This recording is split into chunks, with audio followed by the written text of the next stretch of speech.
في مواقف عندنا ملهاش مثل. لا الحقيقة لا. مم. لا، ما فيش أي موقف في الحياة مم. ولا علاقة إنسانية، علاقة زوج بزوجة، علاقة محبة، كره، عداوة، مهن، تجارة، أي حاجة في الحياة ليها مم. مثل. في امثله كده بتبقى غريبه شويه، الواحد ما بيبقاش مم. عارف يعني تفسيرها زي ايه وجايه إيه؟ منين. يعني اقول لك مثلا في الوش مرايه والقفا سلايه. ده عشان حاجه زي كده اللي هو النفاق. النفاق، اه يعني اه واحد في وشك بيضحك اه وكذا اه اه وفي ظهرك بيطعنك اه وكذا. اه اه. بس جاي منين؟ ما يعني في حد لا، رصد ده يا ده دكتوره؟ شيء اكيد في دراسات عن مم. الكلام ده، بس عند الناس بتوع التراث اللي اللي هم هو مهتمين مم. بمنطوق حضرتك قلتي المثل مستشرقين وتاريخه، كمان وكذا. وطبعا مم. المستشرقين اهتموا بالمسألة مم. دي تمام. ده بوكارت كده مثلا. مم. لكن مش يعني ممكن يكون فلاح، اصل مم. مين بيقول سلاية مم. سلايه ومين يعني شوكه يعني شوكة او حاجة اه. كده؟ ده مفردات بس انا المثل. فلاح اصلا ايوه، لا ما عشان كده. هو مفردات. باين باين. ايوه، مفردات المثل مم. هي اللي ممكن تقدر يستنتجوا منها الباحثين طيب المتعمقين في التراث، ان هو يستنتجوا جاي منها منين اه. جاي منين او مين اللي طيب اطلقه.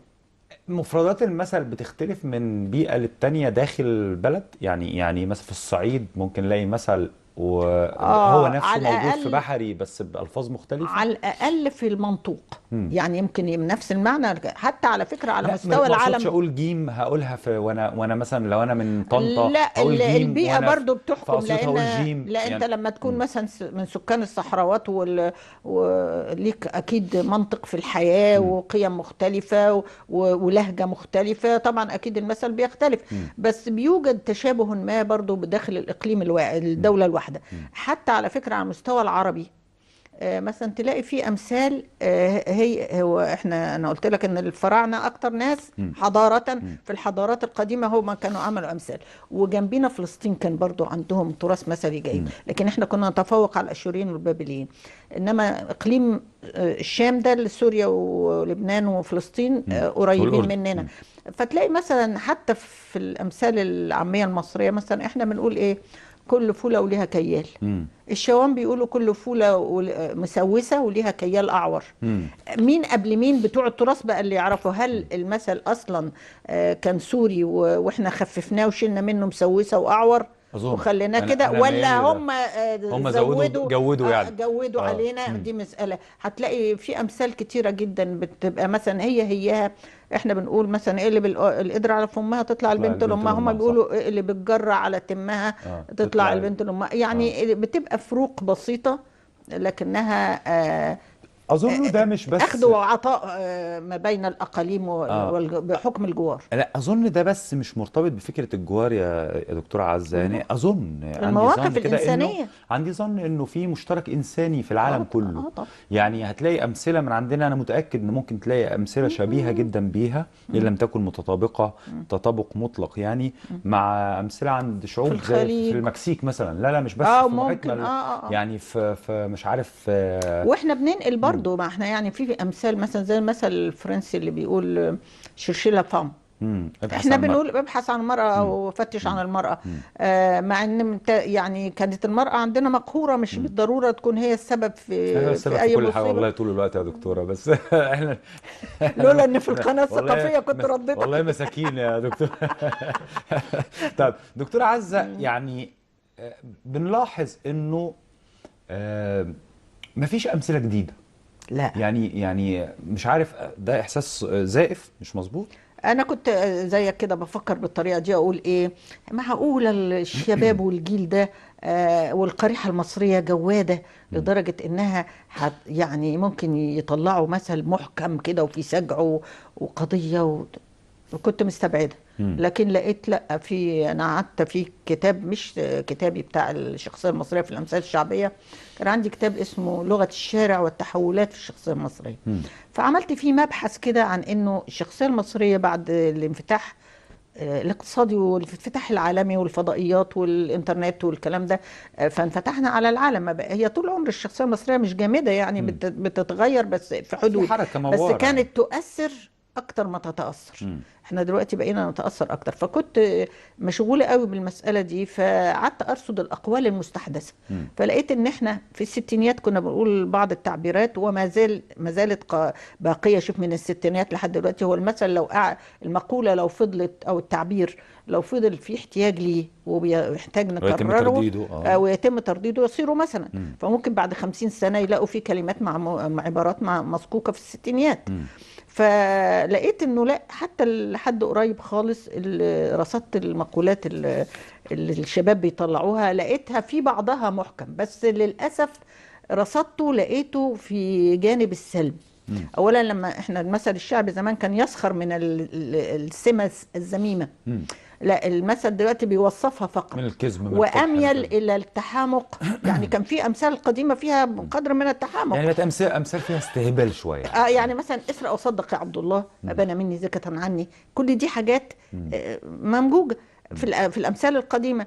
الشباب بيقولوا حاجات برضو كانهم بيحبذوا الرشوه. بجني تجدني، ظرفني تعرفني، ابرز تنجز. الله، ده انت عارفه الحاجات دي منين يا دكتور؟ لا، ازاي؟ ده في مبحث في الكتاب عن الكلام ده. على فكره كان زمان في الستينيات كان في سجاير مشهوره قوي اسمها سجاير وينجز. فكانوا يقول لك وينجز تنجز، يعني يعني طلع السيجاره لما كانت الرشوه السيجاره. لكن دلوقتي الرشوه بقى دلوقتي طبعا قال لك ابجني ابجني تجدني، صرفني تعرفني، مش عارفه رش اديها ميه تديك طراوه، حاجات العجيبه دي. فتحس انهم الاقوال الجديده بيقولوا مش ما بيقولوش. لو ظلت الامور على ما هي عليه ولم يتحسن الوضع والامور تختلف، هيظل في احتياج لمثل هذه المقولات. الشباب دلوقتي مثلا بيقول لك انتوا بتقولوا زمان ايه؟ ذاكر، انتوا ذاكر تنجح. ذاكر تنجح. لا، دلوقتي يقول لك ذاكر تنجح، غش تجيب مجموع. طب فدي اذكاء لسمه سيئه وهي الغش. لو فضل بقى سيستم التعليم زي ما هو وطريقه الامتحانات زي ما هي، وطلع يعني ان فعلا الغش بيوصل وكذا الغش بيوصل، فخلاص هتصيروا مثلا، ورغم انها بتكرس قيمه سلبيه. هل المثل كان بيبقى حاطط في اعتباره فكرة المورال ده؟ يعني الأخلاقيات، إنه يعني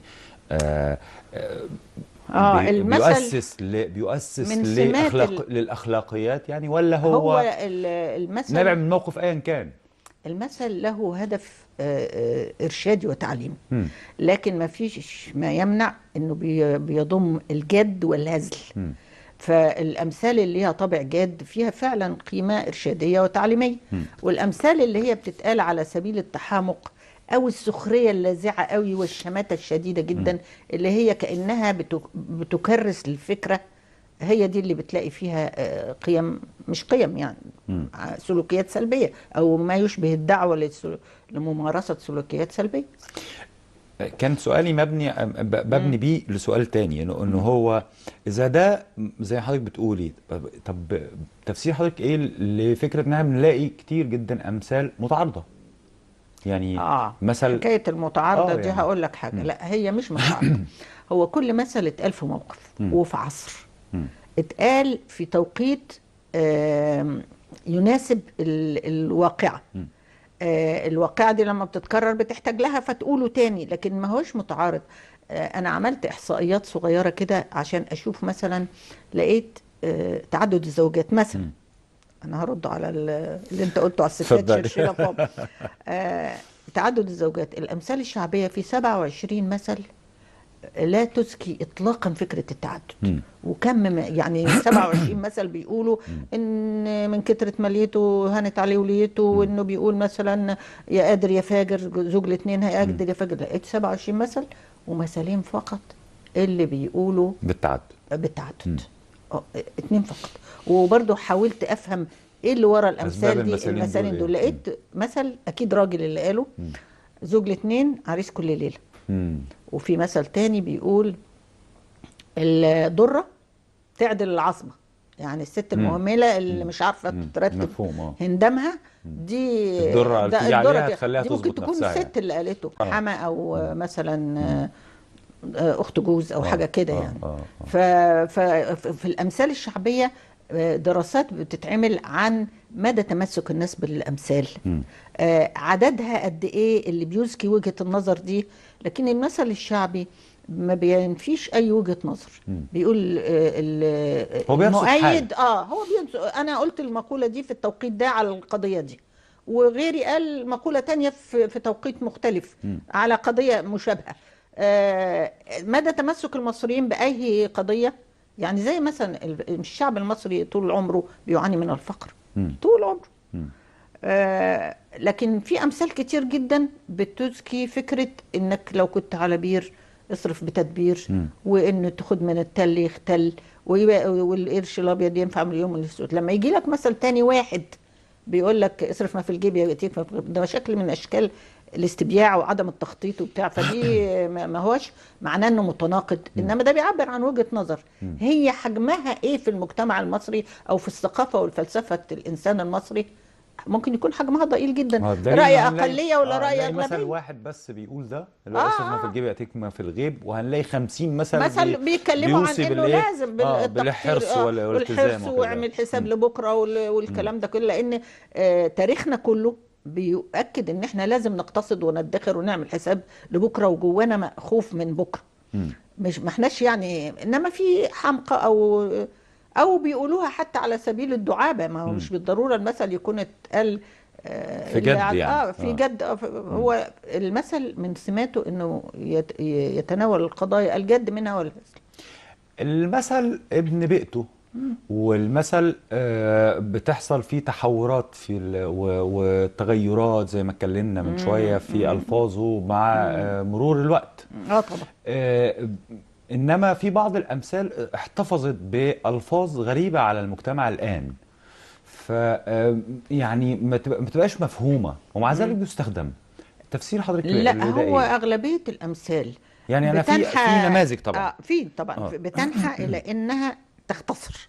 يعني في مثل كده طويل، مش عارفة اللي قاعد على البحر هات مش عارفة إيه بتاع الجايات أكتر من الراحات. إحنا سيبنا نقول الجزء الأولاني ومسكنا في جايات أكتر من الراحات. مثلا نختصر، عد الموجة جحا، عد موج البحر جحا، قال لك الجايات أكتر من الراحات. الجايات أكتر من الراحات.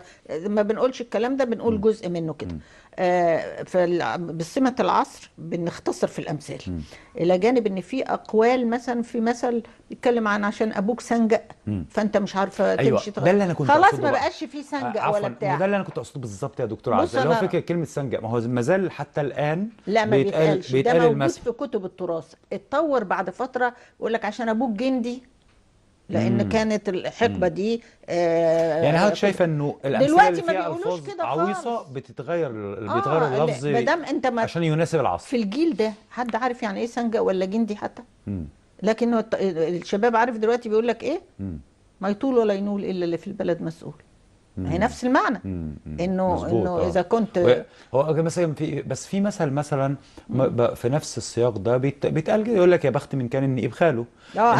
النقيب ده اللي هو زي نقيب الاشراف، نقيب اللي هو رئيس الطائفه يعني. بنقول فده بيتقال لغايه دلوقتي ومحدش عارف يعني ايه نقيب. بس لحد دلوقتي في مرادف لكلمه نقيب، بس نقيب المحامين نقيب انا اقصد اقول يعني هي بتتاخد في سكه نقيب المحامين ونقيب الاطباء بس هو ما كانش ده يعني. ما كانش بيه المقصود كده، مقصود بيه القائد يعني او الكبير المكاني. معظم الامثال بتبقى اتقالت على شيء وفي توقيت شيء، وما زلنا احنا بنكررها، وبغض النظر عن ان هي احنا فاهمين اصلها. صحيح. في كل مثل وراه قصه. في امثال بنكررها واحنا مش عارفين ايه القصه اللي وراها. يعني اللي اختشوا ماتوا، لا قالك بتاع اللي هو الحمام والناس ما خرجوا اللي اختشوا. في ناس ما تعرفش اصل القصه ايه ولا عارفه. نقول لهم بسرعه بقى الحكايه دي عشان نختم بيها الفقره، الوقت خلص. اللي اختشوا ماتوا اللي انا بعرفه يعني. قريت الكلام. هو كان في مجموعه من السيدات يعني الفضليات موجودين في حمام. عارفين زمان ما كانش في حمامات في البيوت يعني، او كان في بس كان بيحبوا يروحوا الحمام العمومي ده، بيبقى في مغطس بقى وبتاع وكلام وزي الساونا كده بقى والجاكوزي عندنا. فكان مجموعه من السيدات موجوده في الحمام، والحمام طبعا عشان الميه تغلي فكانوا بيولعوا تحتيه بقى بنار وحطب وكذا. فالمهم المكان ولع و هيموتوا من الحريق يعني. فالسيدات اللي فضلوا ملتزمات طبعا عرايا يعني عزكم الله، فاللي فضلوا ملتزمات بان هم يخرجوش وهم وخجلوا. في الصوره دي، وفضلوا خجلا يعني، وحرصا على ان هم ما يبانوش من غير هدوم، فماتوا يعني ولعوا، فقال لك اللي اختشوا ماتوا. اشكرك جدا يا دكتوره، وسعيد جدا بلقاء حضرتك. كان نفسي الوقت يبقى اطول واطول، لانه بستمتع جدا بالكلام في الموضوع، وطبعا بستمتع بوجود رغم حضرتك انك معانا. شاب اهو لكن بتحب لا مش شاب الامثال، قوي برضه. والشباب لا، والشباب برضو دلوقتي بيحبوا الامثال. ربنا يخليك يا دكتوره، وشاكرين افضل حضرتك، ودايما كده في تالق ان شاء الله. ماشي. شكرا جزيلا للدكتوره عزه عزت، الباحثه في الادب الشعبي، كانت معنا في فقرتنا الاولى النهارده من فكره، واتكلمنا فيها عن الامثال الشعبيه. فاصل قصير مشاهدينا الكرام، ونروح للفقره الثانيه وطقوس الاعياد عند المصريين، وبصحبه زميلتي حليمه خطابه تكون معها الدكتوره عزه سليمان الباحثه في علم المصريات. بعد الفاصل تابعونا.